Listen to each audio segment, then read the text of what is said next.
Sledeči program je posnet s pomočjo prijateljev in sodelavcev misionarske skupine Joyce Meyer. Spoštovani gledalci in gledalke, prosimo, pišite nam, ali so vam všeč poučevanja Joyce Meyer, da jih bomo lahko še naprej predvajali za vas, in kakšne čudovite stvari je storil Bog v naših življenjih na naslov.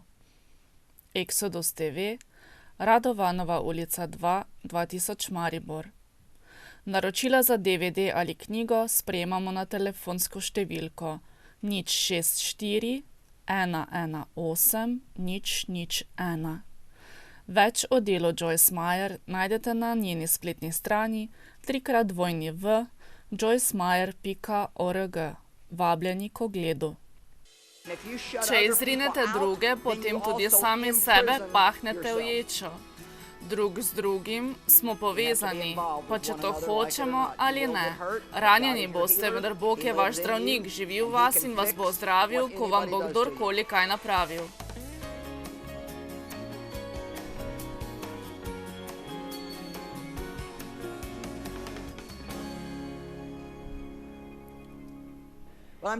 Govorim o sadovih duha, ljubezni, veselju, miru, potrpežljivosti, prijaznosti, dobroti, zvestobi, milini in samokontroli. Danes vam bom govorila o prijaznosti in dobroti. Prijaznost in dobrota, kakšna je razlika? Zame zveni zelo podobno. Mislim, da je prijaznost izraz našega obnašanja in dobrota se približuje temu, kar počnemo zaradi te prijazne drže. Mogoče ste bili vzgojeni v resnično dobro osebnost, prijazno, nežno in lepo osebnost, ter je prijaznost do ljudi za vas nekaj samo po sebi umevnega, vendar, če gledam bolj globalno, večinoma ni tako. Dobra novica je, da se lahko spremenimo. Vsakdo naj reče, lahko se spremenim. Ne spremenim se zato, ker se poskušam spremeniti, ampak se spreminjam zato, ker me je Bog opremil o ponovnem rojstvu z semenom teh raznovrstnih čudovitih sadov. Če imate seme, bo zraslo v dobro žetev, vendar ga morate posejati, morate ga zalivati, morate skrbeti, da ni plevela in z njim morate delati. Vsakeč, ko imate priložnost, da pridelate duhovni sadež, postanete nekoliko močnejši na tem področju in postane naslednjič nekoliko lažje za vas. Bog me je silovito spremenil v vseh teh letih skupne hoje. Po pravici povedano, da celo nisem ista osebnost, kot sem bila. Vem, da imate mnogi izmed vas podobno izkušnjo. Koliko izmed vas lahko reče, Bog me je popolnoma spremenil? Koliko izmed vas je veliko boljših, kot ste bili? Koliko izmed vas v resnici radi delate stvari za ljudi? Veste, kako je čudovito, kaj takšnega izreči? Da se spominjate tega, kar ste bili, no, spomnite se. Za trenutek lahko v odkritosti priznamo, da se veselimo stvari, ki jih počnemo za dobro drugih. Ali ni to presenetljivo? Galačanom 5:22. Sad duha pa je ljubezen, veselje, mir, potrpežljivost, blagost, dobrotljivost, zvestoba, krotkost, samoobvladovanje. Zoper te stvari ni postave.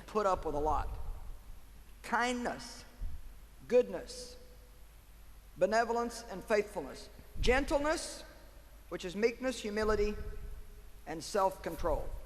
Against such things there is no law that can bring a charge. Tudi hudič bo imel veliko težav, da bi našel kaj napačnega, če je to pot, po kateri vi vedno hodite. Spomnite se, da tisto stvar, na katero smo usmerjeni, jo v resnici razvijamo in v njej rastemo. Če se osredotočite na to, kar hočete in izbirate poti, da dobite vse, kar hočete, potem boste postali bolj in bolj sebični. Pa če tudi postavite krščansko nalepko na to. Če pa se osredotočite na sadove Svetega Duha in prisluhnete Bogu, da boste blagoslov kamorkoli greste, potem bo to raslo in se množilo v vašem življenju. V enem izmed zadnjih predavanj sem vas vprašala, koliko časa namenite premišljevanju o ljubezni in darovih Svetega Duha. Koliko knjig ste prebrali o darovih Svetega Duha? Kolikokrat ste bili na svetopisemskih predavanjih? Koliko CD-jev ali DVD-jev imate na temo o sadovih Svetega Duha? Mislim, da lahko pogledate vašo knjižno zbirko in poveste, kaj je pomembno za vas. Koliko knjig ste prebrali na temo ljubezni? Kako pogosto o tem premišljujete? Ste se sploh kdaj osredotočili na prvo pismo Korinčanom 13 in pogledali vsako posamezno besedo? Kaj je potrpežljivost, kaj je dobrotljivost, kaj je krotkost? Spodbujam vas, da študirate to, kar je pomembno za Boga. Naprimer, prvo pismo Tesaloničanom, 5. poglavje. In povem vam, bolj ko se v tej smeri obnašate, bolj srečni boste. Ni samo to, ampak je za kogarkoli. Bolj ko se obnašamo v tej smeri, bolj bomo s tem postavili nasmeh na Božji obraz, kar je zame pomembno. Boga želim narediti srečnega. Mislim, da ima mnogo ljudi, za katere čuti žalost, ko jih pogleda. Tako hočem biti tista, katera se veseli. Tudi vi lahko nadenete Bogu očetu nasmešek na obraz, pa tudi bolj, ko delate te stvari, lahko v trenutku povečate svoje veselje, ko se obadate s sadovi Svetega Duha. Pogledali bomo 4 vrstice iz pisma Tesaloničanom. Pavel je dal obča pravila prvi cerkvi in zdi se mi zanimivo, da je jezik napolnjen z napotki o teh stvarih. 8. vrstica pravi: Mi, ki pripadamo dnevu, pa bodimo trezni. Oblecimo si oklep vere in ljubezni, za čelado pa upanje odrešenja. Malo vam bom še govorila, preden se lotim stvari. Zanimivo je, kolikokrat se v Svetem pismu pojavita glagola nadeti si in opustiti. Pred mnogimi leti sem sanjala o nečem, kar me je vznemirjalo. Šla sem na svoje predavanje, vendar sem bila oblečena v pižamo.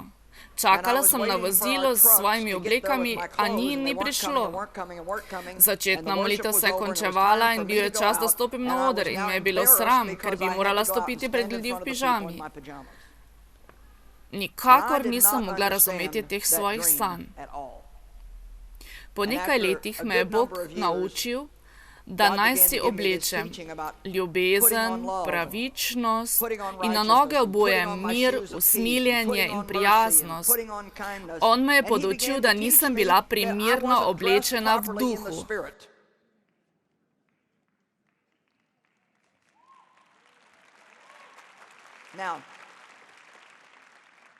Da si duhovno nekaj oblečete, se morate prej v mislih pripraviti. Tako vam lahko povem, da ne boste dobri ali prijazni do nikogar, če o tem ne boste premišljevali. O tem morate premišljevati, misliti o tem, kaj boste danes storili. Ali ste kdaj naredili načrt, da bi bili kakšen dan blagoslov za nekoga? Ali ste to jutro o čem premišljevali? Sama sem premišljevala, vendar vam o tem ne bom povedala, ker se imam za čudovito osebo. Joyce, veste kaj vam povem, dovolj dolgo sem se počutila bedno, da sem končno gotovila, kako ne bom srečna in bom še vedno delovala v tej smeri. In veste zakaj? Bolj ko razveseljujete Boga, bolj ste vi srečni, ker njegov duh živi v vas. Če je Sveti duh žalosten, potem ste žalostni tudi vi. Če se on smeji, potem se smejite tudi vi. Naredite načrt, da boste blagoslov. Naredite načrt naprej, da če vas kdo užali, mu boste takoj odpustili. Vnaprej načrtujte, da boste hitri v odpuščanju. Vnaprej načrtujte, da boste ljudem dajali komplimente in jih spodbujali. Ko zjutraj vstanete, pomislite, Gospod, to je danes moj cilj. Kamorkoli grem, ne vem, koliko ljudi bom srečala, mogoče 15, 20, 25, vendar vsakomur, ki ga srečam, želim izreči nekaj, da se bo počutil nekoliko bolje kot tedaj, ko še nisem bil tam. Koliko izmed vas lahko razume dejstvo, da bolj ko razbremenite vaš o sebi, bolj svobodni postanete? Najbolj čudovita stvar, ki mi jo je Bog osvobodil, mene same. Moje življenje je bilo prej samo jaz. Tako sem bila naveličana same sebe. Ali je kdo tukaj, ki je utrujen samega sebe? Ali hočete stopiti onkraj sebe? Povem vam, da to lahko storite, a morate to storiti namenoma in zavestno. Ne morete kar čakati. A vas zanima, kako sem se danes počutila, ko sem vstala? Vi v resnici nočete vedeti, kaj sem čutila, ko sem se zjutraj vstala. Zaradi nečesa sem ta teden bila še posebej utrujena. Kdo ve? Vi ne veste? Jaz delam to, kar moram. Vi veste to, vendar pa ne veste, da je zbolel Phil Wickham in je ves teden bolan. On ponavadi vodi molitev za vas in je bil v tem izreden. Tako se vam ni treba vedno počutiti fantastično, da blagoslavljate ljudi. Dajte no, rekla sem, da se vam ni treba vedno počutiti fantastično, da blagoslavljate ljudi. To je del tega, kar razvije vaš karakter, ko stopite naprej in storite, kar morate storiti, ko čutite tako ali pa ne. Če se slabo počutite, to ni izgovor, da delujete napačno. Tako se to jutro nisem dobro počutila, bila sem utrujena in... Gospod Jezus, pomagaj mi. Za vas je to nekaj takšnega, kot izreči. Navajena sem to početi, kar pomeni, da bom kmalu dosegla številko 5000. Zaradi tega moram biti spočita in ohraniti pravo držo. Mi vsi vemo, če si nekoliko utrujen, da se morate potem še bolj prizadevati, da ohranite pravo držo. Tako zavestno načrtujem nekatere stvari, ki jih bom storila nekaterim ljudem, ko bom prišla danes domov. In povem vam, bolj ko razbremenite svoj samega sebe, bolj boste svobodni in srečni. Tako vas še enkrat vprašam in pri tem ne upam, da mi boste na glas odgovorili. Hočem, da napravite majhno inventuro.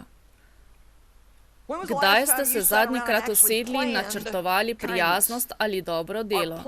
Za te stvari moramo napraviti načrt. Da si nadenete ljubezen je edini način, da svoj postavite v hoji ljubezni. Da si nadenete dobroto, postavite svoj tako, da boste dobri do nekoga. Da si nadenete prijaznost, se morate vnaprej odločiti. Ljudje, ki ne ravnajo tako, kakor bi hotela, jih k temu ne bom silila. Samo rekla bom, ni problema. Ljudje imajo že dovolj stiske, ni potrebno, da k temu dodajamo stisko. Hudič jih že dovolj stiska, ni potrebno, da bi mu pomagali. Amen. Mogoče boste srečni, kajta sama ne bom spremenila svojih napotkov. Nadenite si ljubezen. 13. vrstica pravi. Prosim pa vas, bratje, imejte obzir do tistih, ki s trudom delajo med vami in so vaši predstojniki v Gospodu ter vas opominjajo.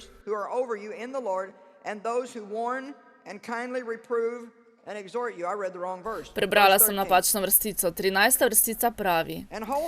Zaradi njihovega dela imejte do njih največje spoštovanje in ljubezen. To delajte z izražanjem simpatije, tako sta tu dve vrstici, ko govorite o ljubezni, sedaj govori o miru. 14. vrstica pravi, opominjam pa vas, bratje, opozarjate malomarne, tolažite malodušne, podpirajte slabotne, bodite potrpežljivi z vsemi. Pri vsakem se obvladajte.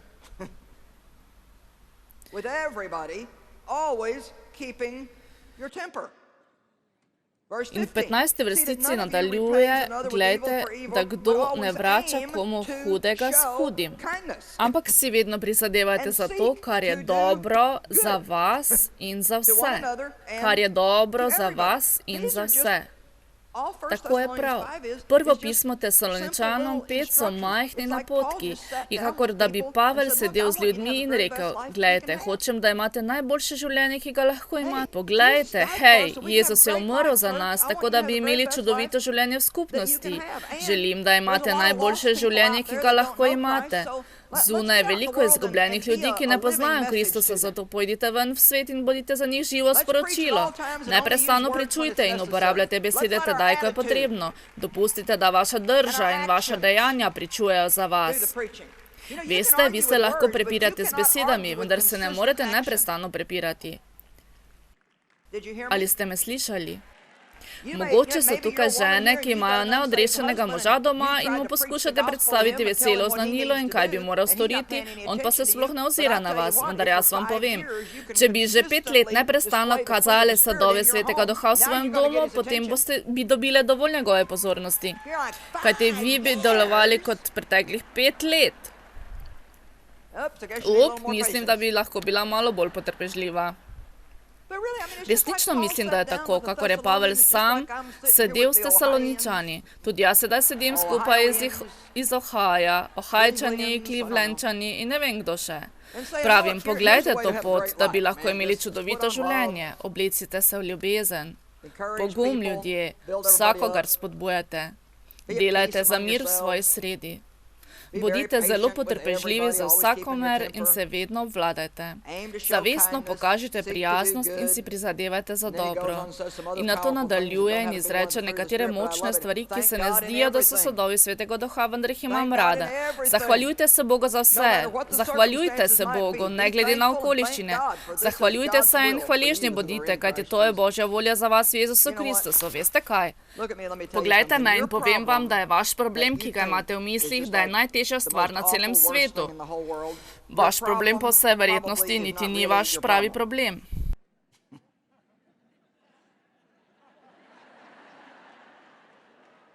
Rekli boste, kaj je potem moj problem? Vaš problem leži v vašem obnašanju zaradi problema.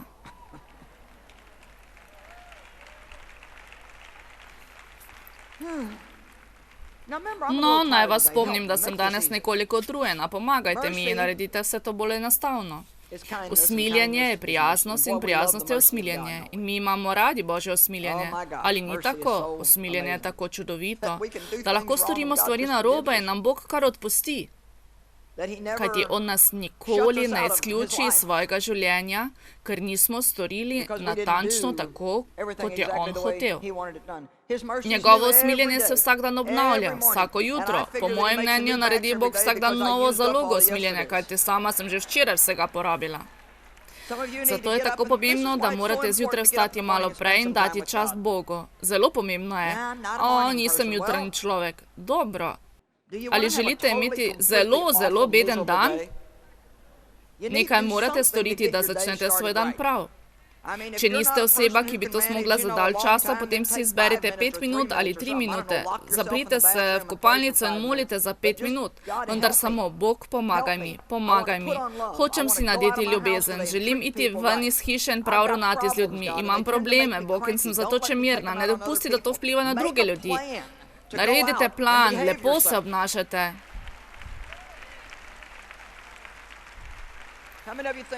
Koliko izmed vas misli, da je to skupen problem? Ali veste, kaj najpogosteje zgrešimo? Zanašamo se na svoje čustva. Na meni so vsi ti pritiski in se ne počutim dobro. Ne morem si pomagati, ker tako reagiram. Težave imam, ne počutim se dobro. Vsakdo ima težave. Vi niste edina oseba s težavami. Vsi imajo težave. Ni važno, kakšne težave imate. Verjetno je tukaj nekdo, ki ima veliko večje težave od vaših. Usmiljenje je čudovita stvar. Poglejmo k Mateju 11:28 vrstica. Jaz vas samo spodbujam, da bi postali boljši. Lahko vam povem, da sem bila sama slaba kristjanka. Vsaj priznam to.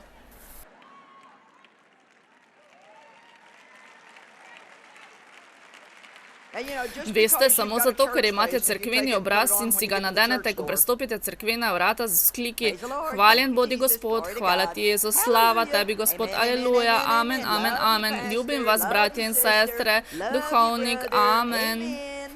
In na to greste domov in se jezite: kaj je z vami v tej hiši? Tako sem utrujena in bolna, da moram vse to prenašati.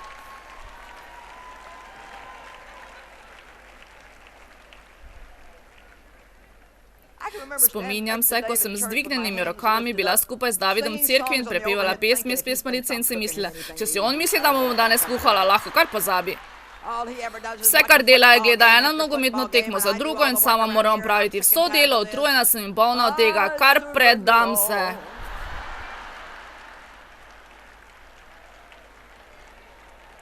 A se vam zdi kaj znano?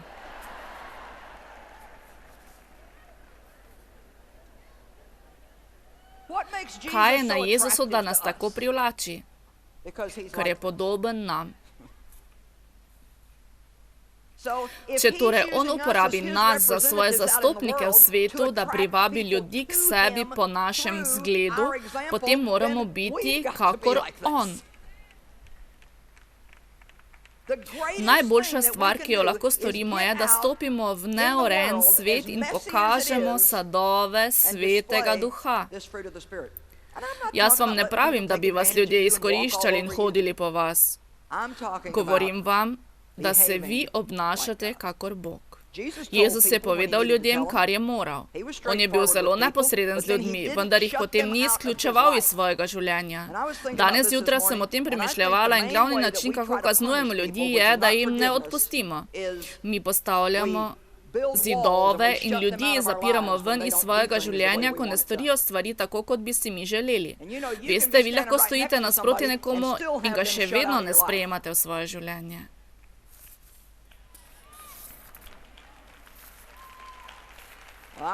Pridigam bolje, kot vi reagirate.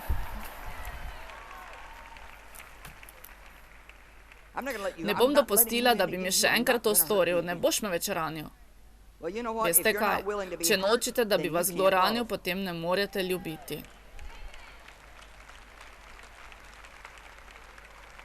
In če izključite druge ljudi iz svojega življenja, potem zaprete tudi sami sebe v ječo. Mi smo odvisni eden od drugega, pa če to želite ali ne. Ranjeni boste, vendar Bog je vaš zdravnik. On živi v vas in lahko popravi, kar vam kdorkoli napravi. Matej 11:28. Jezus je rekel, pridite k meni vsi, ki ste utrujeni in obteženi, in jaz vas bom poživil. Sprejmite moj jarem nase in učite se od mene, ker sem krotak in iz srca ponižen, in našli boste spokojnost svojim dušam, kajti moj jarem je znosen in moje breme je lahko.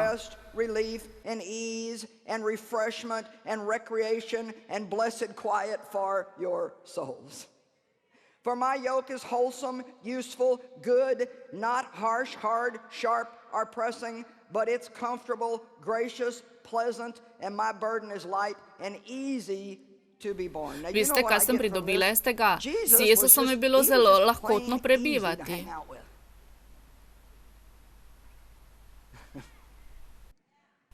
Naj vas nekaj vprašam. Ali vstopate z lahkoto v človeške odnose?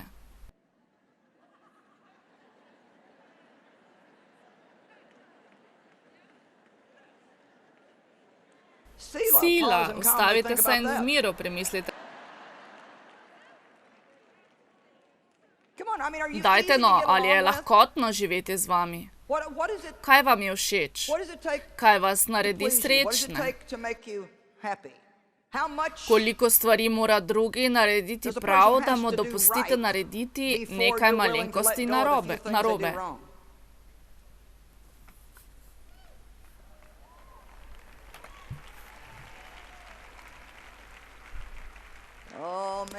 Danes skušam in dražim svetnike. Tako je, kakor bi vas izključevala. Imamo še veliko časa na razpolago. David je vedno zelo lahkoten v življenju. Sama moram priznati, da sem bila mnogo let tako smrdljivo težka z njim. Mislim, nemogoče me je bilo srečiti. In veste zakaj? Ker sama nisem bila srečna.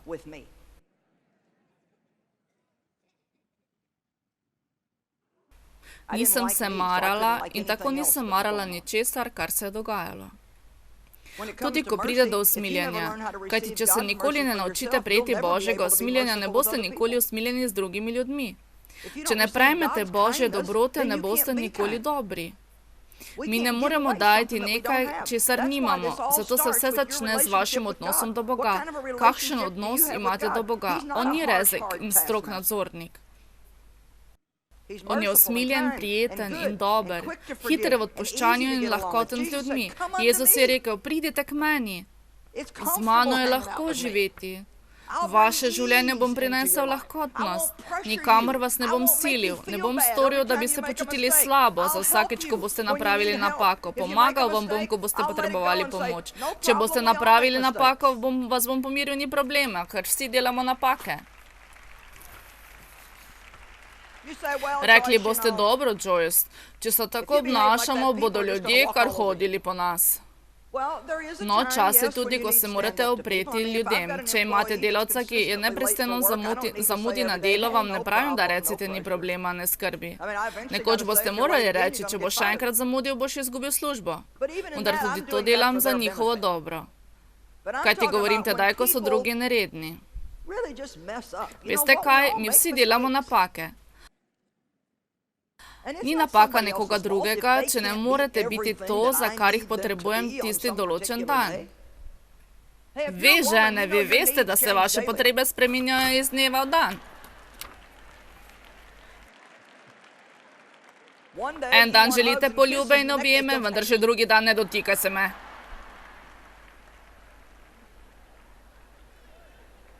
Ne dotikaj se me.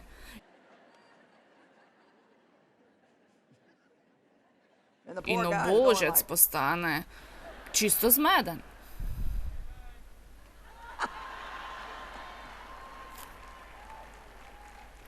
Drage gospe, poglejte me, samo vas bom malo zbodla, ko vam bom povedala nekaj, kar vam bo zares koristilo, če mi boste prisluhnile.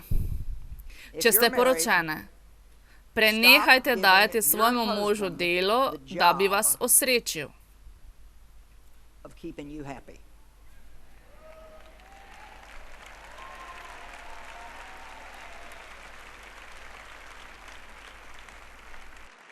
Rekli boste, ali ni predpogoj, da me osrečuje? Dobro, povedala vam bom, kje začeti. Ne začenjate tukaj, začnite delati vse, kar morete, da vi njega osrečite.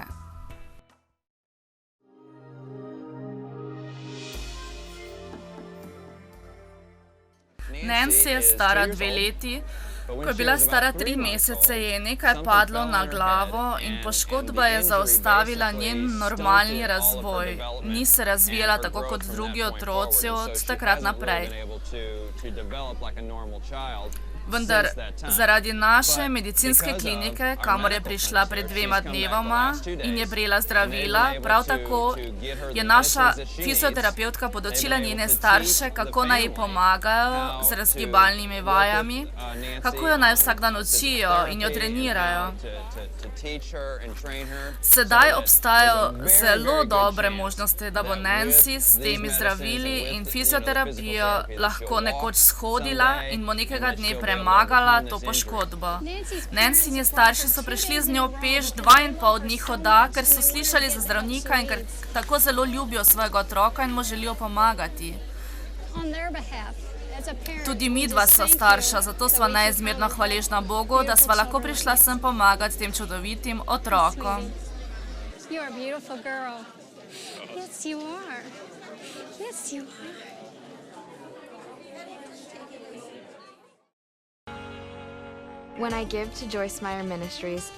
Ko darujem misionarski skupini Joyce Meyer, čutim, da sem blagoslov za druge, ker ko ti daruješ njim, se oni razdajo za druge. Nekdo mora plačati, da se oddaje posname in predvajajo, da se lahko natisnejo knjige, ki jih beremo in se toliko iz njih naučimo. Če ti daruješ njim, v resnici daruješ vsem, mnogim ljudem po vsem svetu. Biti partner misionarske skupine Joyce Meyer je zame priložnost povrniti za dobroto. Ti si tu. Dragi gledalci in gledalke, prosimo, pišite nam, ali so vam všeč poučevanja Joyce Meyer in kakšne čudovite stvari je storil Bog v vašem življenju na naslov Exodus TV, Radovanova ulica 2, 2000 Maribor ali e-mail info@exodus.si.